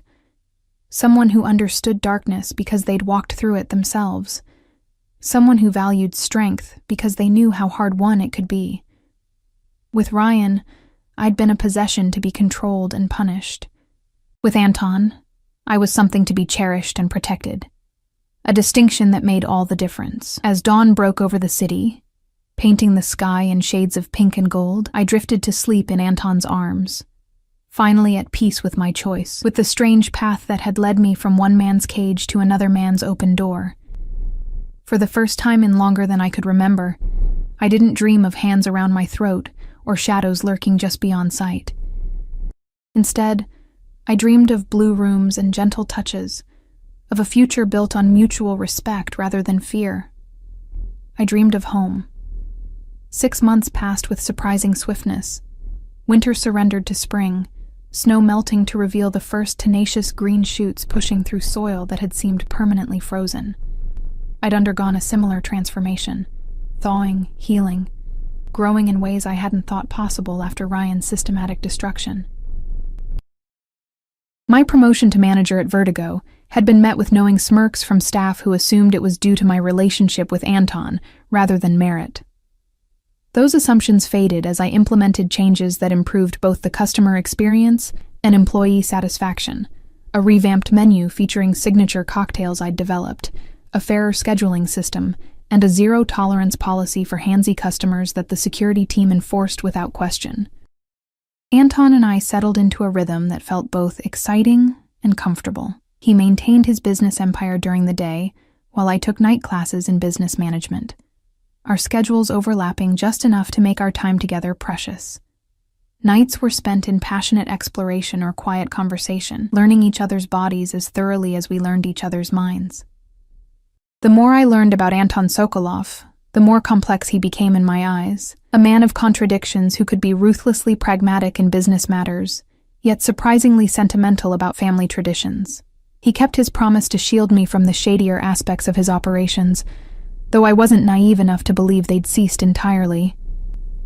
Some nights he'd return later than expected, tension radiating from his shoulders, and I learned not to ask certain questions. We'd established boundaries and respected them, my independence for his privacy, a balance that worked surprisingly well. I maintained friendships outside our relationship, including a strengthened bond with Mia, who'd been initially concerned about the speed of our involvement, but had warmed to Anton after seeing how he treated me. "He looks at you like you're the answer to a question he's been asking his whole life," she'd observed during a rare lunch date. "It's terrifying and beautiful at the same time." I knew exactly what she meant. There was an intensity to Anton's attention that could be overwhelming. The absolute focus he bestowed, as if nothing in the world existed beyond the space we shared. It was heady and occasionally frightening, but never controlling in the way Ryan's obsession had been. Ryan himself had become a ghostly presence in my past, rather than an immediate threat. According to Anton, he'd left Chicago shortly after our confrontation in the alley, returning to Milwaukee with, as Anton put it, a newfound appreciation for personal boundaries. I never asked for details about what exactly had transpired that night, and Anton never volunteered them, another boundary respected. At least, that was what I believed until the morning everything changed.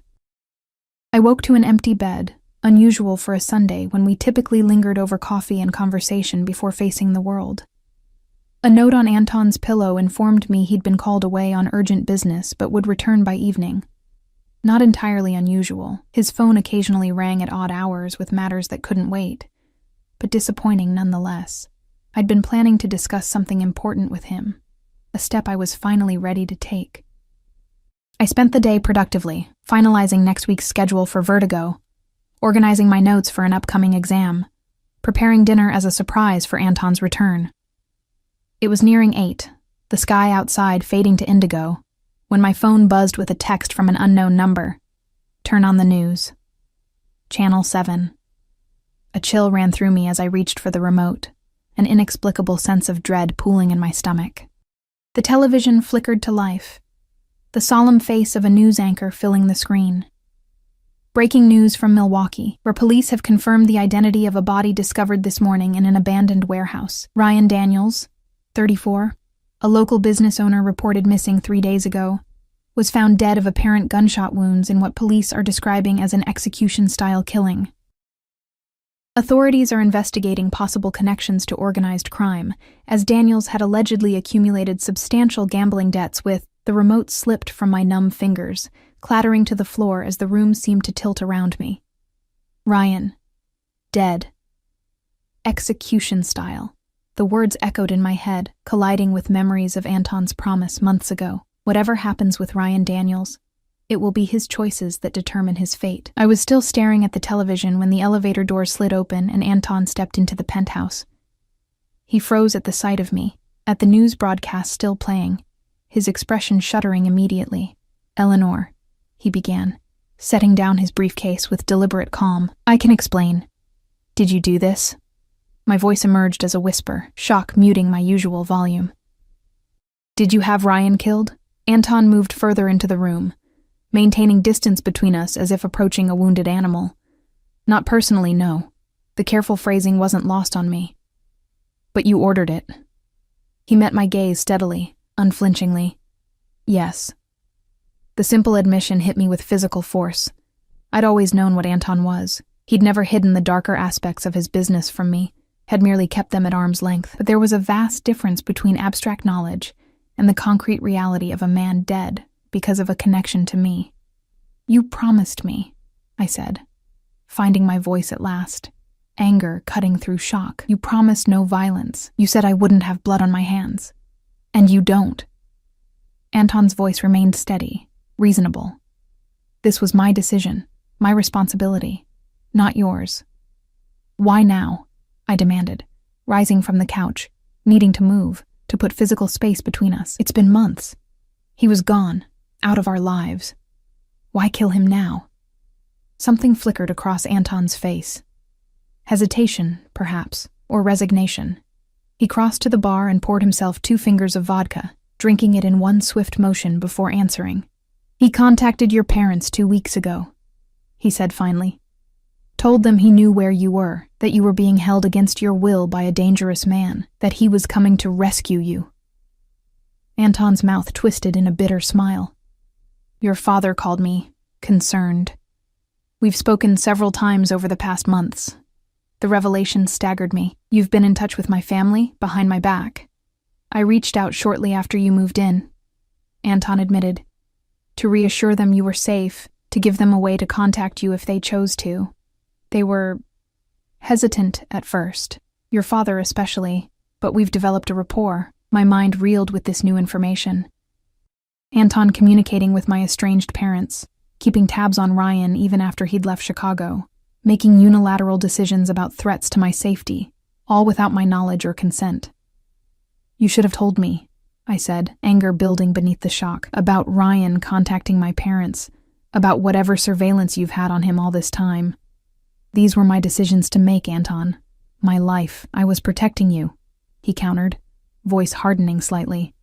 Ryan was becoming unhinged. His messages to your parents were increasingly erratic, his gambling debts mounting. He was a desperate man with nothing to lose, Eleanor. It was only a matter of time before he made another attempt to find you, to hurt you. So you had him killed. I said it flatly, not as a question this time. I eliminated a threat to your safety. Anton set down his glass with precise control. I would do it again without hesitation. The certainty in his voice chilled me. This was the Anton that others feared. The man who made life or death decisions with cold calculation, who viewed violence as simply another tool at his disposal. I'd known this side of him existed, had glimpsed it the night he confronted Ryan in the alley, but had allowed myself to believe it would never touch me directly. You made me complicit, I said, the realization dawning with sickening clarity. By not telling me, by not giving me a choice, you made me part of this. Anton moved toward me, stopping when I flinched back. You are not responsible for my actions, Eleanor. This blood is on my hands alone. But I'm sleeping in the same bed as those hands, I exploded, tears finally breaking free. I'm loving the man who ordered a killing for me. Don't you see how that makes me involved? Pain flashed across Anton's features, quickly masked. Would you rather I had waited, let him come after you again, perhaps succeed this time where he failed before? I would rather have had a choice, I shot back. Been told the truth so I could decide what level of protection I was comfortable with. This wasn't protection, Anton. This was you making a unilateral decision about my life, just like Ryan did. Different methods, same result. My agency taken away. The comparison landed like a physical blow. Anton actually stepped back, shock registering before his expression closed off entirely. I am nothing like him. Aren't you? I challenged, anger giving me courage. You decided what was best for me. You acted without my knowledge or consent. You eliminated what you perceived as a threat to your possession of me. Each word felt like a knife, cutting between us, severing what we'd built. The only difference is your methods were more sophisticated, your cage more comfortable. Silence stretched between us. heavy with unspoken words and mounting regret. I watched emotions war across Anton's face, anger, hurt, and something deeper that might have been fear. When he finally spoke, his voice was controlled but tight with emotion. "I didn't see it as a cage," he said quietly. "I saw it as protection, as love." "Love doesn't make these kinds of decisions without consultation," I responded, my own voice breaking. "Love respects boundaries and agency." "And if respecting your agency meant watching you die at his hands?" Anton challenged, a flicker of his usual intensity breaking through the control. "What then?" The question hung between us, impossible to answer with any certainty. I moved to the windows, staring out at the city lights blurring through my tears, the life we'd built together, the safety, the passion, the understanding I'd thought we shared. Suddenly felt like a beautiful illusion. "I need space," I said finally, turning back to face him. I can't process this while living here, sharing your bed, pretending everything is normal when a man is dead because of his connection to me." Anton went very still, his face paling slightly. "Are you leaving me?" The raw vulnerability in the question nearly broke my resolve. 6 months of memories flashed through my mind. Anton bringing me tea after nightmares, his patience as I learned to trust physical intimacy again, the way his eyes lit up when I entered a room. I loved him. Deeply, completely. But this was a line I hadn't been prepared to cross. "I don't know," I admitted honestly. "I need time to think, to figure out if I can reconcile who you are with who I thought you were, with who I want to be." He nodded once, the gesture stiff with suppressed emotion. "Where will you go?" "Mia's, for now." I'd already texted her during the news broadcast, receiving an immediate offer of her spare room for as long as I needed it. "I'll still manage Vertigo. I won't abandon my responsibilities. But I can't stay here. Not right now." Anton crossed to his desk and removed a key from the top drawer. "Take this," he said, holding it out to me. "It's to the condo in Lincoln Park, the one we looked at last month. It's yours, purchased in your name only. You can stay there instead of with Mia." I stared at the key, the implications sinking in. "You bought that property? When were you planning to tell me?" A ghost of a smile touched his lips. "I was going to surprise you next week, for your birthday. The deed is in the safe, made out to Eleanor Hayes only. No connection to Sokolov Holdings or me personally. The gesture was so perfectly Anton, thoughtful yet high-handed, generous yet controlling in its assumption of what I would want. I took the key reluctantly, our fingers brushing in the exchange. "Thank you," I said, meaning it despite everything. "But this doesn't change what happened. What you did." "I know." He stepped back, maintaining the distance I'd established between us. "For what it's worth, I'm not sorry he's dead, but I am sorry I kept it from you. Sorry I made you feel caged." The acknowledgement was more than I'd expected.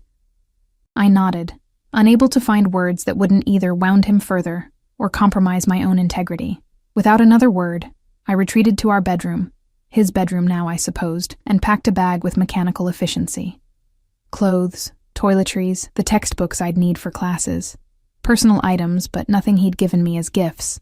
Those I left behind, unsure if I'd ever return to claim them. Anton was waiting by the elevator when I emerged, his face a mask of control that did nothing to hide the anguish in his eyes. "Dmitri will drive you," he said, voice rough with emotion. "I've instructed him to remain at your disposal for whatever you need, for as long as you need." "I can take a taxi," I began, but he cut me off with a sharp gesture. "Please, allow me this much at least. Let me know you're safe." I relented, recognizing that this, at least, was a form of protection I could accept. "All right." We stood in awkward silence as the elevator ascended, a chasm of unspoken words between us.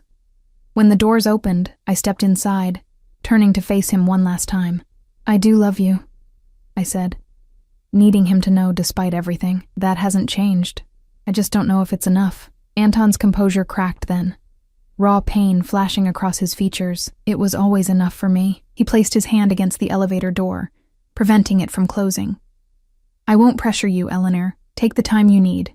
But know this. There is nothing I wouldn't do to keep you safe. even if that means letting you go. The contradiction in his statement, protection through abandonment, struck me as quintessentially Anton. He removed his hand, allowing the doors to close between us. His face the last thing I saw as the elevator began its descent. Dmitri was waiting in the lobby, as stoic as ever, though I thought I detected a hint of sympathy in his usual impassive expression. He drove in silence to the Lincoln Park address, carried my bag inside, and departed with a simple instruction to call if I needed anything. The condo was beautiful, open and airy, with large windows overlooking the park, furnished with tasteful simplicity that blended my aesthetic preferences with higher quality than I would have chosen for myself. Anton had known exactly what I would like, down to the reading nook by the largest window and the fully equipped kitchen. It should have felt like a gift. Instead, it felt like a gilded cage, more spacious than the penthouse perhaps, but still constructed without my input or consent.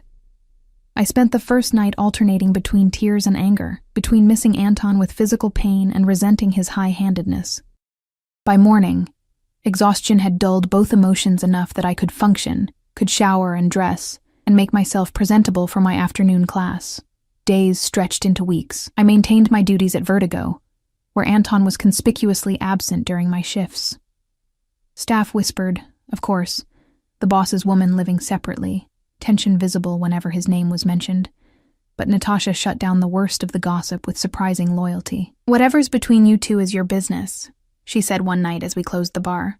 "But for what it's worth, he's miserable without you. Never seen him like this. Not even after Katya." I didn't respond, unsure what to do with the information, with the knowledge that Anton was suffering as much as I was. We communicated primarily through text messages, brief, practical exchanges about Vertigo, or the occasional query about my welfare. He respected my request for space with characteristic thoroughness, never pushing, never appearing at the condo, though I knew he must have a key. My parents called 3 weeks after I'd moved out, the first direct contact we'd had in nearly 2 years. The conversation was awkward, stilted with unspoken recriminations about my disappearance, but ended with tentative plans for a visit in the summer. They mentioned Anton only once, my father noting that he seemed like a serious man who cares deeply for you. I changed the subject quickly, not ready to explain the complexity of our situation. It was nearly 2 months after I'd left the penthouse when the package arrived. A small box delivered by courier, requiring my signature. Inside, nestled on black velvet, was a delicate silver key pendant on a matching chain, accompanied by a handwritten note in Anton's precise script, "Eleanor, this belongs to you, regardless of where life takes you next. It symbolizes what I should have given you from the beginning.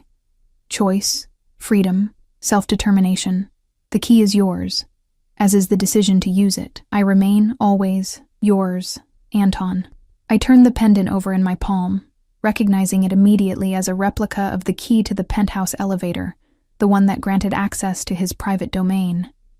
The symbolism wasn't subtle, but it was sincere in a way that touched me deeply. Anton, who controlled everything in his world with meticulous precision, was offering me the one thing he found most difficult to give, the freedom to choose him, or not, on my own terms. That night, I dreamed of him for the first time since leaving. Not nightmares of violence or blood, but simple memories of his smile across the breakfast table, his hand warm against the small of my back, his voice reading aloud from Russian poetry as I drifted to sleep. I woke with tears on my cheeks and clarity in my heart. The decision had been forming slowly, over weeks of separation, of reflection on what I could live with, versus what I needed to be whole. Ryan's death still troubled me, the method, the timing, the secrecy, but I'd come to understand that Anton's world operated by different rules than the one I'd grown up in. Justice moved faster, consequences were more immediate, and protection sometimes required preemptive action. Could I love a man capable of ordering another's death? The question had haunted me for weeks. But perhaps the better question was, could I love Anton Sokolov with clear eyes, knowing exactly who and what he was, neither idealizing nor demonizing him? The answer, I discovered, was yes, but only if he could meet me halfway, could recognize that protection without respect for agency was just another form of control. I dressed with care that evening before heading to Vertigo, the key pendant resting against my collarbone beneath my uniform shirt. Anton wouldn't be there. He never was during my shifts now. But Dmitri would report my appearance, my demeanor, as he always did. The message would be delivered. The club was busy for a Wednesday, the VIP section occupied by a group of businessmen I recognized as associates of Anton's, legitimate partners as far as I knew. I supervised the bar with practiced efficiency, my mind elsewhere, counting the hours until closing. At exactly midnight, my phone buzzed with a text from an unknown number. South entrance. Black car waiting. My heart stuttered in my chest, recognizing Anton's method of communication even through the anonymous number. I finished my current task, informed Natasha I needed a break, and slipped out through the staff exit to find the familiar black SUV idling at the curb. The back door opened as I approached, revealing Anton sitting alone in the spacious interior. He looked thinner than I remembered, shadows beneath his eyes suggesting sleepless nights that matched my own. He wore one of his impeccable suits, but his tie was loosened, top button undone, small signs of the strain he'd been under. "Eleanor," he said simply. My name carrying all the weight of 2 months separation. I slid into the seat beside him, the door closing behind me with soft precision. For a long moment, we simply looked at each other, cataloging changes, searching for signs of the connection that had sustained us before. "You got my gift," he observed, eyes dropping to where the pendant would be beneath my shirt. I reached up and withdrew it, the silver catching the dim light within the vehicle. "It's beautiful. Symbolic." "I meant what I wrote," Anton said quietly. "The choice is yours. It always should have been." "That's why I'm here," I replied, turning to face him fully. "To talk about choices. Yours and mine." He nodded, tension visible in the set of his shoulders. "Wherever you wish to go. Your penthouse," I said decisively. "We need privacy for this conversation." A flicker of hope crossed his features, before he schooled his expression to neutrality. Of course. The ride passed in silence, neither of us willing to begin the conversation in the confined space of the car, under the watchful eye of the driver. Anton maintained a careful distance between us, though I caught him watching me when he thought I wouldn't notice, his gaze hungry in a way that had nothing to do with physical desire and everything to do with simple longing for connection. The penthouse was exactly as I remembered it, though subtle changes spoke of my absence. A single wine glass by the sink instead of 2, books rearranged on shelves, a throw blanket missing from the couch where I'd often wrapped myself during late-night conversations. Anton moved to the bar by habit, then paused, glancing back at me. "Would you like a drink?" "No," I said, removing my uniform jacket and draping it over a chair. "I want clarity for this conversation." He nodded, abandoning the bar to face me across the expanse of the living room. "I'm listening." I took a deep breath, organizing thoughts I'd rehearsed for days. "I've had a lot of time to think about us, about what happened with Ryan, about who you are and who I am." I met his gaze directly. "I still love you." That never stopped, not even when I was angriest. Relief flickered across his face, quickly tempered by wariness. But love isn't enough without trust, without honesty." I moved toward him slowly. "What you did, having Ryan killed without telling me, making that decision unilaterally, broke something between us. Not because he's dead, but because you didn't trust me enough to involve me in a decision that directly affected my life."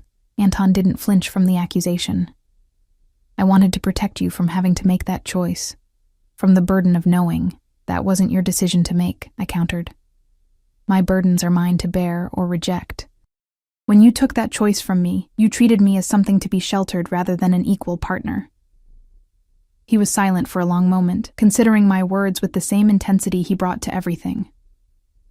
"You're right," he said finally. "I've spent so long protecting others, my family, my people, you, that it became instinct rather than choice. I saw a threat and eliminated it, the way I've always done."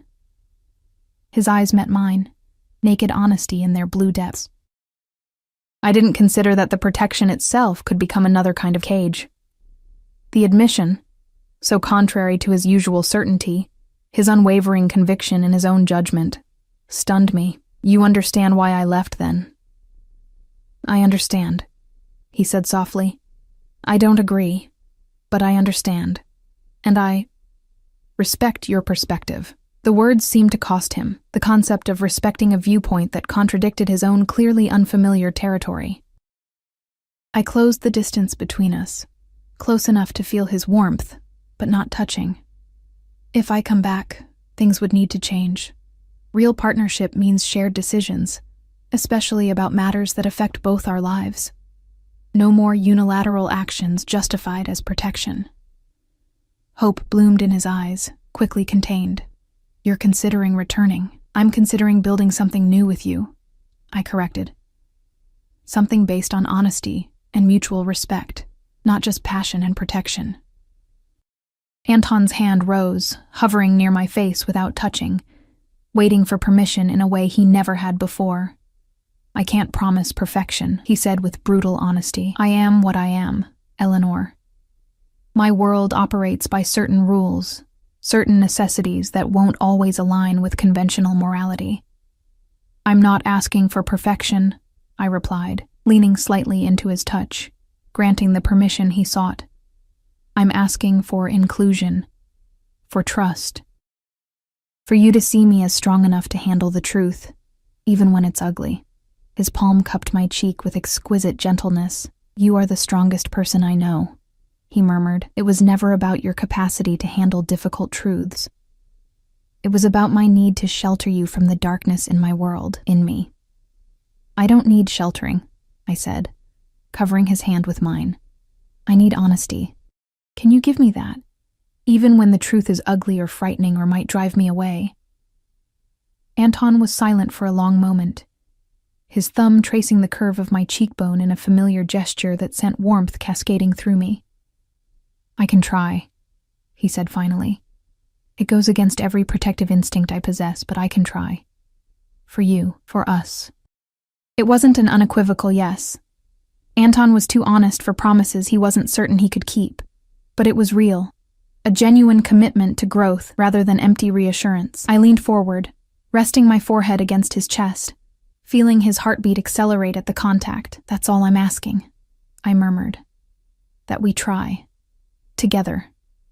His arms came around me slowly, tentatively, as if expecting rejection. When I melted against him instead, a shudder ran through his powerful frame. I missed you, he whispered into my hair. Every moment of every day. I missed you too. I tilted my face up to his, finding his eyes damp with emotion he'd never have shown anyone else. Even when I was angriest, I missed you. His mouth found mine with aching gentleness, a kiss of reconnection rather than passion, of promise rather than possession. When we parted, he rested his forehead against mine, eyes closed as if memorizing the moment. Come home, he breathed, the words barely audible. Please. Home. The words still carried such weight, such meaning. I thought of the condo in Lincoln Park. Beautiful, comfortable, mine alone. Then I thought of this penthouse, with its memories both painful and precious, its connection to the complicated man before me. On one condition, I said, pulling back enough to meet his gaze. We redecorate. Make this place ours, not just yours. A fresh start. A smile spread across Anton's face, genuine and warm in a way few people ever saw. Anything you want. Paint the walls pink if it makes you happy. I laughed, the sound surprising us both after months of tension and separation. Not pink, but definitely some color. This place is like a luxury hotel. Beautiful, but impersonal. I never needed it to be personal before you, he admitted, tucking a strand of hair behind my ear. It was just somewhere to sleep between business obligations. You made it home. The simple truth of his words touched me deeply. Anton Sokolov, feared and respected throughout Chicago's underground, had found home in a bartender running from her past. There was poetry in that, a symmetry that felt right despite everything that had happened. I'll need time, I cautioned, unwilling to pretend all wounds had miraculously healed. Trust takes longer to rebuild than it does to break. We have time, he assured me, hand finding mine and squeezing gently. All the time you need, and we did. The following months weren't easy. We argued, we negotiated boundaries, we sometimes retreated to separate corners to lick our wounds, but we talked. truly talked, in a way we never had before. Anton shared more of his business with me. Not the illegal aspects, but enough that I understood the pressures he faced, the decisions he had to make. I shared my fears about becoming complicit in violence, about losing myself in his world of power and control. Slowly, carefully, we built something new together, a relationship founded on hard-won honesty rather than idealized illusions. The penthouse transformed with splashes of color and personal touches, becoming a true home rather than a showplace. Anton delegated more responsibilities to trusted lieutenants, carving out time for us to build a life beyond the demands of his empire. Ryan's death remained a shadow between us. Not a barrier anymore, but a reminder of what could happen when protection became control. I visited his grave once, alone. Not out of love or even forgiveness, but acknowledgement of the complex path that had led me from his arms to Anton's. I left nothing behind but the last vestiges of fear he'd instilled in me. My parents visited in the summer as planned, their initial wariness toward Anton melting under his determined charm offensive and obvious devotion to me. By the time they left, my father was exchanging whiskey recommendations with him, and my mother was extracting promises for holiday visits. A year to the day after I'd returned to the penthouse, Anton proposed.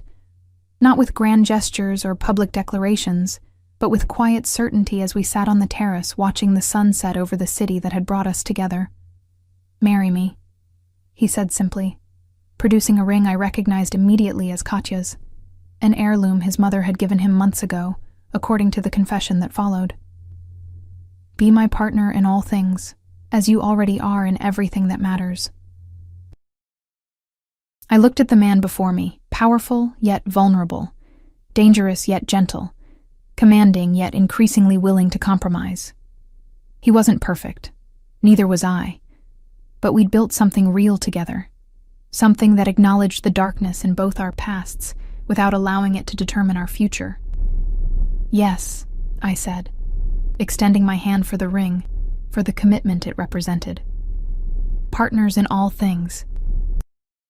His smile as he slipped the ring onto my finger was worth every painful step of our journey, every tear shed and argument weathered. This wasn't the fairy tale ending I'd dreamed of as a girl. There were too many complications, too many moral ambiguities for that. But it was real, and hard-won and ours. I'd run from one man's cage only to find another man's door standing open, not to perfect safety or unambiguous happiness, but to a life lived with eyes wide open, choices made with full awareness of their consequences. It wasn't the ending I'd expected when I fled Milwaukee with bruises hidden beneath makeup and terror dogging my steps. It was better. It was true. It was ours. And as Anton pulled me close, his lips finding mine in a kiss that sealed our agreement, I knew that sometimes the greatest love stories aren't about perfect people finding each other, but broken ones healing together, not despite their scars, but because of them.